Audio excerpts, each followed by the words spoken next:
দলীয় বিবেচনায় নয়, সাধারণ মানুষের কাছে গ্রহণযোগ্য ব্যক্তিদের নিয়ে অন্তর্বর্তীকালীন সরকার গঠন হবে বলে জানিয়েছেন বৈষম্য বিরোধী ছাত্র আন্দোলন। আজ রাতের মধ্যেই চূড়ান্ত হবে সবকিছু, এমনটা জানালেন অন্যতম সমন্বয়ক সার্জিস আলম। সরকার প্রধানের দায়িত্ব নিতে কাল দেশে ফিরবেন নোবেলজয়ী ডক্টর মোহাম্মদ ইউনূস। বিস্তারিত বিল্লাল হোসেনের রিপোর্টে। পদত্যাগ করে শেখ হাসিনা দেশ ছাড়ার পর ৬ আগস্ট রাষ্ট্রপতি সংসদ বিলুপ্ত করেন। শুরু হয় অন্তর্বর্তী সরকার গঠনের তোড়জোড়। রূপরেখা তৈরির কাজে ব্যস্ত বৈষম্য বিরোধী কোটা সংস্কার আন্দোলনের নেতারা। অভিযোগ নেই এমন ব্যক্তিদের নাম প্রস্তাব করা হবে বলে জানান সমন্বয়ক সার্জিস আলম। এমন একটা অন্তর্বর্তীকালীন সরকার গড়তে চাই যেটি নিয়ে আসলে মানুষের একটা আস্থার জায়গা তৈরি হবে। সেই জায়গা থেকে আমরা বিভিন্ন যারা দল রয়েছে, রাজনৈতিক দল, তাদের সাথেও কথা বলার চেষ্টা করছি।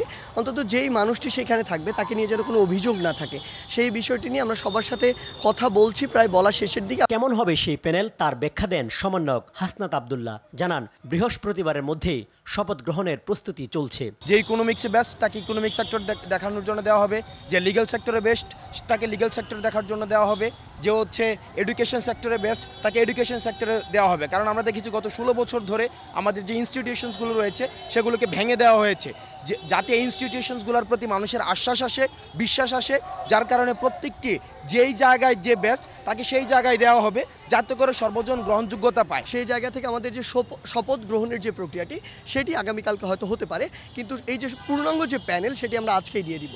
এদিকে গণ অধিকার পরিষদের সভাপতি নুরুল হক নূর বলেন, দেশের চলমান নৈরাজ্য দমনে দ্রুত অন্তর্বর্তী সরকার জরুরি। ঘর পোড়ার মধ্যে যারা আলু পোড়া খেতে চায় এদের ভিডিও রাখুন।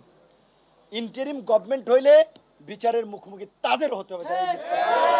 ভাবছে যে কি সরকার এরা গঠন করে বলাইছে, যারা লুটপাট করছে, এমপি হয়ে গেছে, মাস্তান হয়ে গেছে, গুন্ডা হয়ে গেছে, এখনই মার্কেট দখল, আরেকজনের ফ্ল্যাট দখল, আরেকজনের টেলিভিশন চ্যানেল দখল, আরেক সাংবাদিককে মাইরা হাউস থেকে বের করে দেওয়া, এই নৈরাজ্য আমরা চাই না। দেশের মধ্যে বিভিন্ন স্থানে হামলা ও ভাঙচুরকারীদের বিরুদ্ধে রুখে দাঁড়াতে তরুণ প্রজন্মের প্রতি আহ্বান জানান নূর।